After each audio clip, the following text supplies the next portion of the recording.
জয় রাধা মাধব।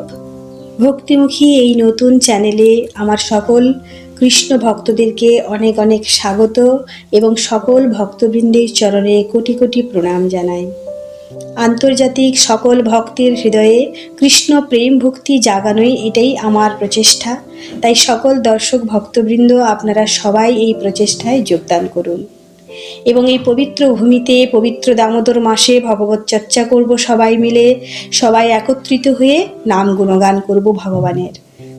আরও একটি কথা, আমি আমার নিজের আধ্যাত্মিক জীবনের কিভাবে ভগবানের সেবা পুজো করি বা ব্রত করি সেই নিয়েই আলোচনা করব। এর বাইরে কিছু বলবো না। আমি শাস্ত্রবিধি মেনে জীবনযাপন করা উচিত, তবেই জীবনে এই মনুষ্য জীবনের সার্থকতা পাওয়া যাবে। দামোদর মাস সম্পর্কে কিছু জানা অজানা কর্তব্য এইসব বিষয় নিয়ে আমি আলোচনা করব। কিভাবে এই পবিত্র মাস কার্তিক মাস, দামোদর মাস, অনেকগুলো নিয়ম রয়েছে এই কার্তিক মাসের। তো ত্যাগের মাসও বলা হয় এই মাসকে। তাই কিভাবে পালন করা উচিত, কি কি খাদ্যদ্রব্য বর্জন করতে হবে, কি কি খাওয়া যাবে, এখনও যারা পালন করছেন না তাদের এই পালন করার সুযোগ আছে কিনা, অর্থাৎ এই ব্রত বা কার্তিক ব্রত করা যাবে কিনা, আরও কিছু কিছু কথা আপনাদের সঙ্গে শেয়ার করব। তাই আপনারা সবাই এই ভিডিওটির সঙ্গে থাকুন। তো শাস্ত্রবিধি অনুযায়ী 28 তারিখ অর্থাৎ 28শে অক্টোবর শনিবার কোজাগরী লক্ষ্মী পূর্ণিমা থেকে অনেকে কার্তিক মাসের রাস পূর্ণিমা পর্যন্ত এই ব্রত করছেন। আবার অনেক ভক্তবৃন্দ একাদশী থেকে উত্থান একাদশী, কার্তিক মাসের উত্থান একাদশী পর্যন্ত এই ব্রত পালন করছেন।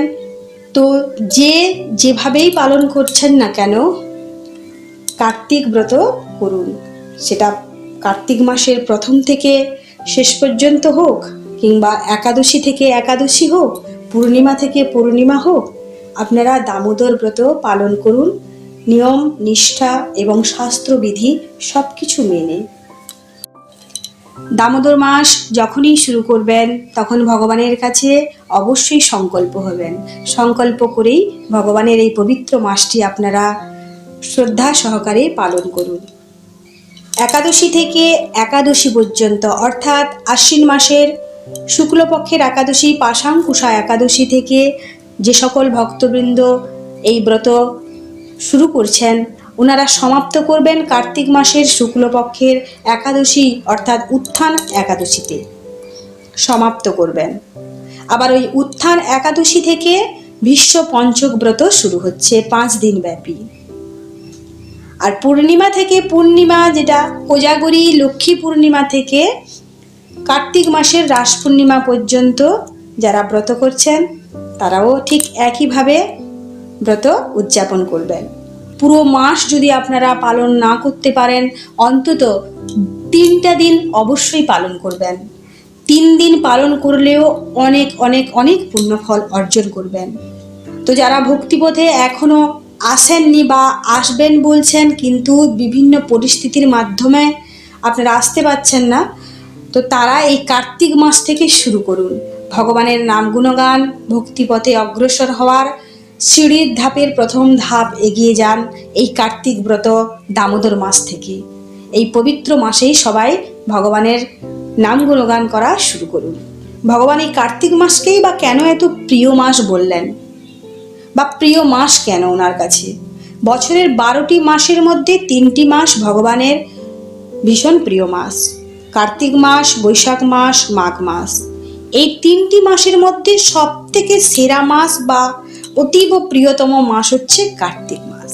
তাই সকলেরই এই ব্রত পালনীয় এবং শাস্ত্রে উল্লেখ আছে এই কার্তিক মাসে যে কোনো পুণ্যের কাজ যদি আপনি করেন এবং কোটি কোটি গুণ আপনি ফল পাবেন। অল্প কিছু করলে তার অধিক গুণ আপনি পুণ্যফল অর্জন করবেন। ভগবান এই মাসে এতটাই দয়ালু হন, এতটাই কৃপালু হন যে আপনার হাজার দোষ ত্রুটি যদি থাকে সমস্ত কিছু তিনি ক্ষমা করে আপনাকে দুহাত বাড়িয়ে বুকে জড়িয়ে নেবেন।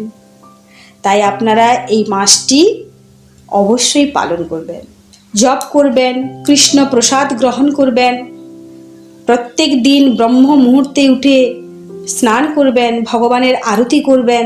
এগুলো হচ্ছে কার্তিক মাসে করণীয়। এগুলো যদি আপনি অল্প পরিমাণেও করেন, একটু যদি করেন, অধিক ফল পাবেন। এই মাসে যারা আমিষ আহার গ্রহণ করছেন, কোটি গুণ ফল ওনাদের কিন্তু বিনষ্ট হয়ে যাচ্ছে, সঙ্গে পাপও হচ্ছে। তাই কার্তিক মাসে যে বিধি মেনে চলা উচিত, আপনারা সেই শাস্ত্রবিধি মানার চেষ্টা করুন। এই কার্তিক মাসে দীপদানেরও মাহাত্ম্য অনেক রয়েছে। অনেক ভক্তবৃন্দ অনেক কঠিন বিধিতে হব্যিসান্ন গ্রহণ করে এই ব্রত পালন করেন। কেউ কেউ শুধু ফল জল খেয়েও পালন করছেন এই ব্রত। সকল ভক্তবৃন্দের কাছে একটাই উদ্দেশ্য, ভগবানকে সন্তুষ্টি বিধান করা, সন্তুষ্ট করা তাকে। এই চেষ্টাই সবাই আমরা করি। এই মাসে ভগবান সবাইকে কৃপা করেন, অনেক সুযোগ দেন, যাতে আমরা সহজেই কম সময়ের মধ্যে ভগবানের কৃপা লাভ করতে পারি। এই মাসের নাম থেকে বোঝা যায় যে এই মাস ভগবানের কতখানি প্রিয় মাস। কার্তিক মাসের এমনিতেই নাম হয়েছে, অনেক তো মাস রয়েছে, 12টি মাস রয়েছে, তার মধ্যে এই মাসটির নাম বা কার্তিক মাস হলো কেন, বা কার্তিক মাস ভগবানের কাছে এতটা প্রিয় বা কেন? কারণ হচ্ছে কৃত্তিকা নক্ষত্র থেকে এই মাসটির নাম হয়েছে। আবার কৃত্তিকা নক্ষত্র রাধারানীর অতীব প্রিয়। যেটা রাধারানীর প্রিয় সেটা আমাদের প্রাণগোবিন্দেরও প্রিয়। তাই এই মাসটি ভগবানের কাছে ভীষণ প্রিয় মাস, এই কার্তিক মাস।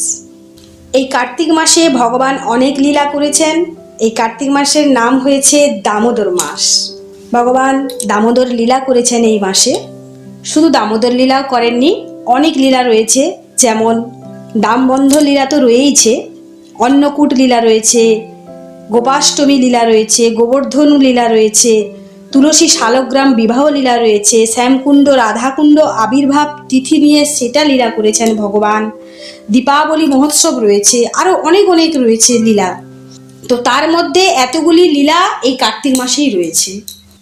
এবার বলি ভক্তবৃন্দ, যে এই দামোদর মাসের কি কি আমাদের করতে হবে। দামোদর মাস সংকল্প নিয়ে যে আমরা শুরু করব, প্রথমে আমরা কি করব? আপনারা দামোদর মাস যখনই শুরু করবেন, তখন এই দামোদর মাসের প্রধান কাজ হচ্ছে প্রাতঃস্নান।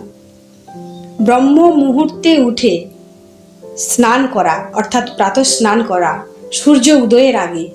এই স্নান হচ্ছে খুবই পবিত্র স্নান। ভগবানের সেবা পুজো করার জন্যে এভাবেই প্রাতঃস্নান করতে হয়, ব্রহ্ম মুহূর্তে উঠে প্রাতঃস্নান করতে হয়। এই প্রাতঃস্নানেরও অনেক মাহাত্ম্য। তারপর আপনারা তুলসী সেবা করবেন। ভক্তি দেবী উনি ভক্তি না দিলে আমরা ভগবানকে পাবো না। তাই তুলসী দেবীকে অবশ্যই সেবা করতে হবে। বিশেষ করে এই কার্তিক মাসে তো আরও বেশি করে সেবা করতে হবে। তুলসী দেবীকে জলদান করতে হবে, তুলসী দেবীকে প্রদক্ষিণ করতে হবে এবং ওনাকে আরতি দিতে হবে। ধূপ আরতি করতে পারেন, কর্পূর আরতি করতে পারেন। তো বৃন্দারানীর সেবা করতে হবে, দীপদান করতে হবে। দীপদানের মাহাত্ম্য অনেক রয়েছে। আরও রয়েছে হরি জাগরণ, ভগবানকে সেবা পুজো করা, ওনাকে জাগানো, আর সাধুসঙ্গ করা, বিভিন্ন তীর্থস্থান যাওয়া। এই মাসে তীর্থস্থানে বাস করাও অনেক পুণ্যর কাজ। তো সেটা সবার পক্ষে হয়তো সম্ভব হয় না, তা না হলেও আপনারা বাড়িতে ভগবানের শাস্ত্রবিধি মেনে পুজো অর্চনা করুন। ভগবানের কৃপা হলে অবশ্যই আপনারা এই পবিত্র মাসে তীর্থবাস করতে পারবেন। আমাদের প্রাণগোবিন্দের সব থেকে প্রিয় পত্নী হচ্ছেন সত্যভামা। তো উনি একদিন ভগবান শ্রীকৃষ্ণকে জিজ্ঞেস করছেন, হে প্রভু, আপনাকে আমি পতিরূপে কিভাবে পেলাম? কি এমন করেছিলাম যে আপনাকেই আমি পতিরূপে পেয়েছি? তখন ভগবান শ্রীকৃষ্ণ সত্যভামাকে বলছেন, আপনি কার্তিক ব্রত করেছিলেন শ্রদ্ধা সহকারে, তাই আপনি আমাকে পতিরূপে পেয়েছেন। ভগবান শ্রীকৃষ্ণ আরও বলছেন যে যারা এই কার্তিক মাসে স্নান, রাত্রি জাগরণ, দীপদান, তুলসী সেবা এবং তুলসী সংরক্ষণও করেন, অর্থাৎ এই কার্তিক মাসে যারা তুলসী গাছ রোপণ করছেন, তুলসীকে পরিষ্কার পরিচ্ছন্নভাবে রেখেছেন, তার আরতি করছেন, জল দিচ্ছেন, তার সেবা পুজো করছেন, সেই বিষ্ণুর ন্যায় তিনি দিব্য দেহ লাভ করবেন। যারা 3 দিন মাত্র এই সকল পুণ্য কর্ম করে থাকেন বা এই কার্তিক ব্রত করে থাকেন, তাদেরকে দেবগণও সর্বপ্রকার সম্মানিত করেন। এই দামোদর লীলা কিন্তু শ্রীকৃষ্ণ মথুরা মণ্ডলেই প্রকাশ করেছিলেন। শাস্ত্রে রয়েছে, মথুরায় কার্তিক ব্রত যদি কেউ নিয়ম সহকারে করে থাকেন, তাহলে তিনি একদম কৃষ্ণ প্রেম ভক্তি লাভ করে নেবেন। তাহলে এই কার্তিক মাস কিন্তু এখনকার মাস নয়, বহু যুগ যুগ ধরে সকল দেবদেবীরা করে আসছেন এই কার্তিক মাস। সত্যভামার মতন একজন ভক্ত, তিনি ভগবানকে পতিরূপে পেয়ে গেলেন এই কার্তিক ব্রত করে। আরেকটি কথা দেখুন, আমরা একাদশী ব্রত করি, জন্মাষ্টমী ব্রত করি, রাধাষ্টমী ব্রত করি, কিন্তু একাদশী ব্রত আমরা মাসে 2টো পাচ্ছি এবং তাও 1 দিন করে পাচ্ছি। জন্মাষ্টমী ব্রত আমরা 1 দিন করে পাচ্ছি, রাধাষ্টমী ব্রত অর্ধেক দিন, দুপুর 12টা পর্যন্ত। কিন্তু ভগবান এই মাসটিকে এতই কৃপালু, এতই দয়ালু তিনি, যে পুরো মাস, 1 মাস ধরে আমরা ভগবানের সেবা পুজো করার সুযোগ পাচ্ছি। তাই আমরা এই ব্রত মাস বা কার্তিক মাস সবাই শ্রদ্ধা সহকারে চেষ্টা করব, প্রাণপণ চেষ্টা করব এই মাসটিকে পালন করার জন্য। ভগবানের সুযোগ বারবার আসে না, তাই সুযোগের অপব্যবহার আমরা না করে ভগবানকে সন্তুষ্টি বিধানের জন্য শাস্ত্রবিধি মেনে যে যতটুকু পারি আমরা সংসারে থেকে ভগবানের এই লীলা, ভগবানের নাম সংকীর্তন, ভগবানের এই ধর্ম মাস নিয়ে আমরা পালন করব। এবার এই ব্রত করতে গেলে আমাদের কি কি খাওয়া যাবে না, অর্থাৎ কি কি বর্জনীয়, সমস্ত রকম আমিষ আহার বর্জন করতেই হবে এই মাসটিতে।